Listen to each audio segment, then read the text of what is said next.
जे काही हवंय ते झी5 ऍप वर पहा. झी5 ऍप डाउनलोड करा आणि फ्री मध्ये पहा केव्हाही कुठेही. शनाया तू ऐक ना, तू ऐकून तर घे ना माझं.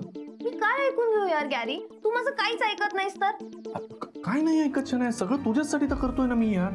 मी पार घरदार सोडायला निघालो होतो, बायका मुलांना सोडलं तुझ्यासाठी, पार नोकरी गेली, कंपनी गेली. अच्छा, तुझी नोकरी माझ्यामुळे गेली, इज इट गॅरी? नाही तसं नाही शनाया, पण हे सगळं जे चाललंय ते आपल्यासाठीच चाललंय ना. मम्मा तर म्हणते तेच बरोबर आहे.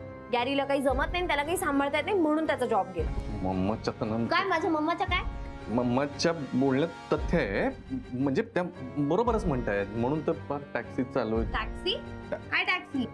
टॅक्सी नाही, हे टॅक्सेस वगैरे खर्च काही कमी आहेत का?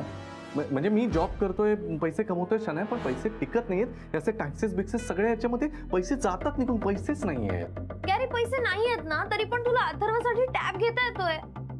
घेत नाही, मी नुसता विचार केला शनाया, घेतला कुठे अजून? पण विचार करतोयस ना, आणि मी तुला सांगतेय की मला नवीन मोबाईल घेऊन दे, तरी तू मला घेऊन देत नाहीयेस.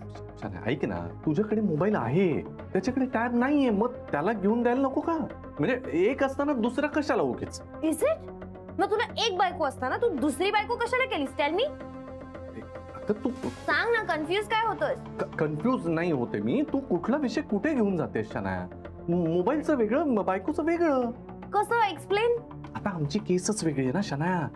मला ही राधिका सूटच होत नव्हती, माझं प्रेमच नव्हतं, म्हणून मी तुझ्या प्रेमात पडलो आणि मग लग्न केलं आपण. बरोबर कळ? हो, इज इट? या. अच्छा, म्हणजे तुला सूट होत होतं, वर्किंग होतं, म्हणून तू होत नव्हतं म्हणून तू लग्न केलं. करेक्ट, आता कळलं. ओके. अगं तू फोन काय फेकलास शनाया? तू बरी आहेस ना? तुला वेळ लागलाय का? हो, मला वेळ लागलाय गॅरी, आणि तू मला इतकं बोलून दाखवलं, इतके कंप्लेंट्स केल्या, मी पण तुझ्यासाठी काही कमी नाही केलंय, कळलं ना? हे जे सगळं तुला दिसतं ना, साडी आणि हे मंगळसूत्र आणि बँगल्स अँड ऑल दिस, जे मी कधीच केलं नसतं, ते सगळं मी तुझ्यासाठी करते, कळलं ना? शनाया तू जस्ट डोंट. नुसतं बच्चा बच्चा करून ना तू ना सतत माझी सिंपती घेत असतो. आणि बाय द वे, माझ्याही डोळ्यात तिखट गेलं होतं, माझे डोळे झोंबत होते. मी कधी कंप्लेंट केली का तुझ्याकडे? आणि मी तुला एक साधा मोबाईल मागते, तू एक मोबाईल घेऊन देत नाहीयेस मला. तू रडू नकोस, आपण हवं तर हा सेकंड हँड. हाऊ चीप गॅरी, ते काही नाही. जर तू मला नवीन फोन घेऊन दिला नाहीस तर मी या घरातच राहणार नाही, आणि मी तुझ्याशी कधीच बोलणार नाही.